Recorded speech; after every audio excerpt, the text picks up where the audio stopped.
Everybody, this is Tina with 85th House Vibrations, and this is your new moon in Pisces reading. The new moon in Pisces will be taking place on March 17th at 8:11 a.m. and that's happening here in the States, and that's 8:11 a.m. Central Standard Time.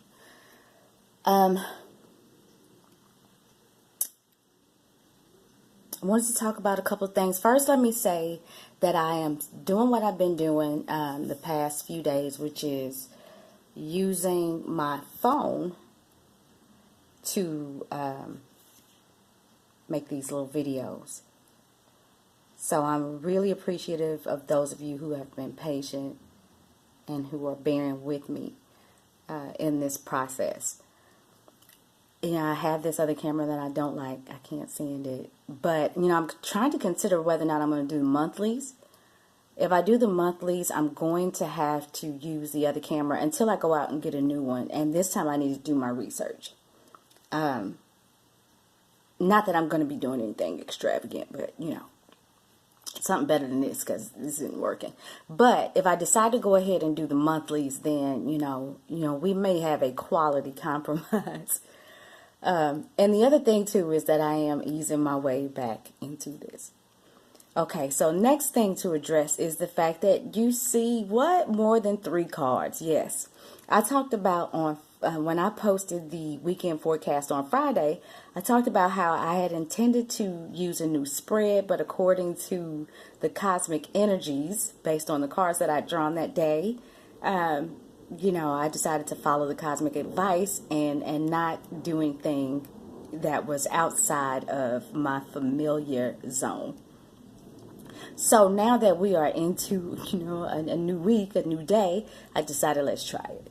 So we got this 5-card layout, and this is going to be work, family, self, romance, and spirituality, love and romance. But this, whether or not you are single or with a partner. Now, Pisces, we're having a new moon in Pisces, and you know that the new moon talks about your emotional needs, your emotional security. It talks about your fears, possibly your mother, your family life.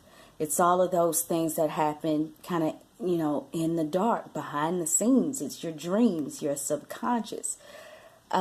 This particular, like I said, new moon in Pisces is about the ultimate letting go. And the thing about it is the new moon is still dark. You don't see everything that you need to see. But what's about to happen is, as we get into this new moon in this Pisces energy, you're about to start to see the things that you need to let go. And that's what this spread is about. Pisces is the 12th sign. It's endings. I read somewhere, along the course of my study of astrology, Pisces in the 12th house being described as the place where things go to die. Don't panic. Not in the same way, not in the same Scorpio type death. Scorpio is sex, death, and regeneration, just to be general, and, it's the typical description of the Scorpio endings. Pisces is a different kind of ending. Maybe sometimes things die in Scorpio, because Scorpio in the chart rules the 8th house, and the 8th house can be unexpected endings. In the 12th house, these endings end because they have run a complete course. It's over. It's time to let that go. So for every card that I turn over, this is going to be about what we need to end so that we can move into something new. The interesting thing about this particular new moon is that it's happening on lunar day 30. There are generally 29 lunar days in a lunar month. To have a 30th lunar day is special. And it also makes this a very auspicious day.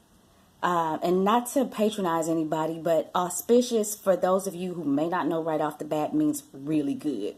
So these are endings that might go by or may be a little bit easier to do than if we had this happening on any other lunar day. It's also happening in Lunar Mansion 28, and I mention these things because I'm going to mention what they're about. I need to speed this up because I've already been talking for 5 minutes, and I do not know how long of a video I can record on my phone. So, like I said, I want to mention a few things. Let's get started. So, the first card that we're going to turn over is the Self card. Let's go ahead and start in the middle. What is it about the Self that needs to end or go away so that we can start something fresh and new? Okay, the Queen of Pentacles upright, and you say, well, how can that be bad? It's not. But what you might need to let go, what the Self needs to let go, is the involvement of how you nurture other people. I feel like this is that you've invested so much of your time into caring for and nurturing other people. And it's funny because this card came up in, I'm recording this on the 12th, and this card came up reversed in today's daily reading. So, again, that speaks to me. You need to let go of what you're doing for everybody else and start to do for self. The Queen of Pentacles is a beautiful card. She's a beautiful woman, and she's got major control. You can see that she's got a raven standing on top of a pentacle, honey. You can't control a raven, and she's got it standing on top of that coin. I mean, it doesn't get any better than that. So that just says to me that, whatever it is that you've put into nurturing your family and your loved ones, you've done your part. Back off. Let that go. And start to look into self. The next area is work. The Magician card reversed. Either you're lying about something or somebody's lying to you. Or, this is somebody who lies on their resume to get a position. Let that go. It's not going to help you in the end. If you are lying to a boss or a coworker, trying to make it look like you know more than you actually do, it's going to backfire. Let it go. Now, the other thing could be that you're not using the tools that have been provided for you to be your best self. Maybe you feel like you're falling short in the workplace. Like your mind's not working right, and you may feel like people are looking at you like she or he don't know what the hell they are talking about. It's because you're not utilizing the tools that have been provided for you. If somebody has given you a manual, for your work, take a look at it. Read over it. If you have an opportunity to get some training, to go to a meeting, to go to a seminar and hear somebody else talk about what it is you need to do that. It'll make you look better in the workplace. Okay? The next thing is family. What do we need to let go where family is concerned? 5 of Pentacles. Where home and family is concerned, if you are digging off into the pot and making everybody broke, stop. Because the 5 of Pentacles reverse talks about not having all of the resources that you need. It talks about being in the house or being in a situation with somebody and you're both there together, but you're not supporting each other. So if this is the case for you, stop. Support the person that you're with. Support the children. Stop dipping into the pot and making things challenging when it comes time to pay the bills. The next card is the Fool reverse, and this is for romance and love. Single or in a relationship, there's something going on that has to do with being reckless. You're just jumping out there all willy-nilly, and you need to take a more calculated approach to how you deal with love and romance. For those of you who are single, you may find yourself going to a bar or club and, God forbid, I don't mean God forbid because, a lot of us have done it. I've done it. Going to a club, I'm much older now, so don't judge. But going to a club and, hooking up with the wrong person for the night. just jumping out there. You go on, I don't know what the dating sites are. I hear about them. Tinder. Correct me if I'm wrong, but I think Tinder is for straight people, and I think Grindr is for same-sex relationships. I watch a lot of YouTube, so this is where I get this information from. I could be totally wrong, but it doesn't matter if you're in a heterosexual relationship or a homosexual relationship. It's just taking these chances, these reckless chances. In love and romance, you need to stop that, and you need to take a more calculated approach. You need to think about what it is you're worth, and not just jump out there and take the first thing smoking because you don't feel like you're worth it. You understand what I'm saying? The other thing is, with this Fool card reversed, is you could be taking your baggage from previous upsets and hurts in relationships into, relationships that could have potential.